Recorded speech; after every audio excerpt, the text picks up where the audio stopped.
What's going on, boys and girls? Welcome back to another DC World Collide video. Alright guys, we are almost at the end of the beta. Now this beta was supposed to end close or in March sometime. I haven't actually been noticing any updates on here in regards to when the actual ending is going to be. So we expect it to be sometime in March, though. I don't know if it'll be the beginning of March, so I haven't gotten mail. I actually went in to check into my mail to see if there was anything today on the PC version, because I have the mobile version, same version essentially at the end of the day, but I still have my phone on me. So I decided to check right now to see if there's any new mail that came in. Nothing new has come in at all in regards to the actual closure of the beta test, but they have already identified that in March they will be completely wiping all of the data and everybody will be starting over again when the game is actually released. Now, with that being said, a couple things I want to talk about in terms of this game. So I have been playing on my mobile version. How far have I gotten as a free-to-play? I've actually gotten to about roughly 16, World 16 or 17. I think it was 16, I think. So far it's been a lot of fun. The multiverse sections are all great. All the modes are fantastic, easy to get through, engaging, fun to play. I really do like the Elseworld combat because you get to pick a team of 3, allows you to use characters that you normally wouldn't have on your team, and then you can recruit other characters along the way, such as legendary characters. So it lets you kind of test out the characters you want to go for. The biggest one I had a problem with, realistically, is Arena, because it will be very pay to win. Right now it's okay because everyone's free to play, so it ends up working out really well.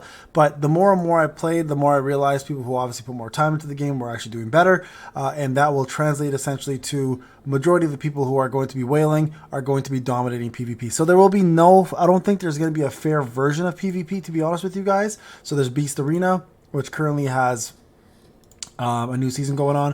And Ramses, congratulations to you. I've never seen you go below first place. So I'm only assuming that you have been probably playing this from day one and killing it. You guys can see his squad here. Amazing gear, like incredible units. So overall, killing it, like absolutely killing it. So I'm, if you want to base off your power off of somebody, this is the guy that you want to look at. And then everybody else here also that is playing along as well has been playing for quite some time. So there's a lot of good characters, but you can see here, not a lot of legendary characters are being used at all, right? Look at this. The only legendary character here is going to be Hal Jordan, Green Lantern, Superman. The rest are all just I want to make a point of this, are all epic characters, right? Look at this one here. There's no legendary characters there at all. So this is kind of a bad sign, right? Because this kind of shows how difficult it really is to get yourself a legendary character. And I'm going through this to show you guys a couple of these guys who have been lucky. So for example, he's got Hal and Flash, Teamish. So, and again, there's no whaling involved here because microtransactions are gone. So these are people who are very lucky. But if you start looking at everyone who has, like, this is crazy, being able to get yourself 3 legendary characters, that takes a lot of luck. So I just wanted to go through this and explain to you guys the concept behind getting legendary characters is really difficult. Okay, so when this game does come out and microtransactions are going to be available, I do believe it's going to be very hard to beat whales in this, and if you're a whale, get ready most likely to spend an arm and a leg, right? And that's something that you're going to have to prepare yourself for if you plan to play this game, because there are going to be a lot of whales. The DC world has a lot of iconic characters, and they're definitely going to be taking advantage of those characters through their financial system, and that is whaling, obviously. So with that being said, though, I do want to make a point here and say that epic characters are much easier to get. They're a lot easier to they're a lot easier to rank up. They're a lot easier to level, and they are absolutely viable. So most people should be just using free-to-play epics, and you will do just fine. So don't stress over the legendaries. I think that's kind of what their plan was, is to make it very hard to get them. And for those who want to actually, try to get them for yourself, again, I would focus on just going with just the epics and go from there. Now, with that being said, a couple things to note. When the game does come out, we're obviously going to have a banner that's going to be dedicated, and this new coming banner right here. So the new coming banner is the one you want to go for until you save up enough of the super summons to get you. There's Zatanna, that's amazing, to get yourself a chance to summon for legendaries. The pity for legendaries is 150. It's crazy. So I really hope the devs rethink that one, because it's very expensive to even summon for a legendary, let alone to get a legendary. So my biggest issues with the game are as follows. Okay, 2 big things. Number 1, it's very costly. Like I'm telling you now, when you go to the store, it's currently not active. But if you were to buy diamonds or whatever, I would imagine it's going to probably cost a couple $100 to. I would say probably a couple $100 just to get a legendary. There aren't really any ways to get legendaries through any other systems. You can see Guild Shop has nothing, Elseworld Shop has nothing, Beast Arena Shop has nothing. All epics, but no legendaries. So this is going to be one of the bigger issues, is that you will have to most likely pay or farm for a very long time to even get one. So that's problem number one. Problem number two, the pity itself is way too big. 150 is wild. That's a crazy amount of summoning to get yourself a pity legendary character. Now, legendary characters are a huge difference. They make a big impact on anyone's account, but a lot of people are going to be very turned off by the idea of having to summon that many times if they have bad luck. So I hope they reduce that to usually 90 is a good number for most gachas. 100 is also reasonable. 150 is, I think, the highest I've ever seen for a pity for any game that includes one.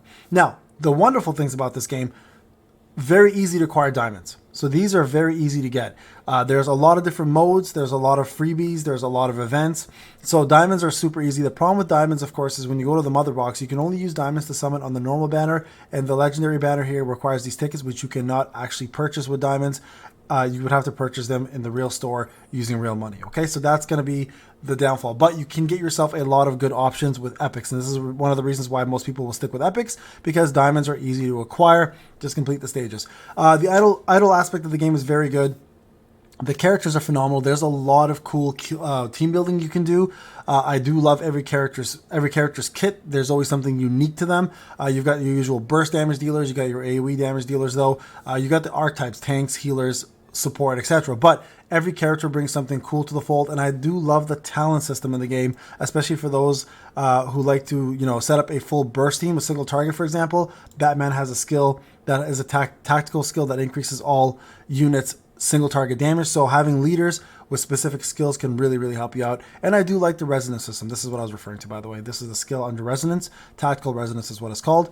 Not every character has that, right? So it makes some of these characters very cool and unique. Like, look, some of these characters don't possess it at all. Some do, right?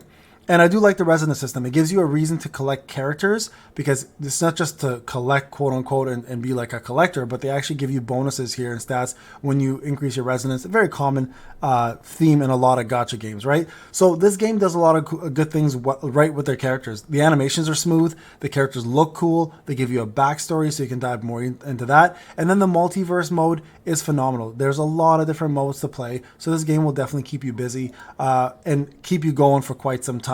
Now, with the servers being completely wiped in March, I'm hoping to. I have a buddy who knows someone at Warner Brothers who actually is in the gaming division, so I'm hoping that he can give me a little bit more notice. I haven't seen an official Discord. I have not been able to find an official Discord for this game because it was sold from Newverse to Warner Brothers, so they may be working on establishing that very soon. But the more I hear about this game, guys, the more news that comes out, the closer we get to a global launch. I'll keep you guys updated, and hopefully we get some news very, very soon, because this game is phenomenal. I'm having a blast playing it, so I'm curious to see how they handle the global launch, and I'm praying, guys, they don't mess that up.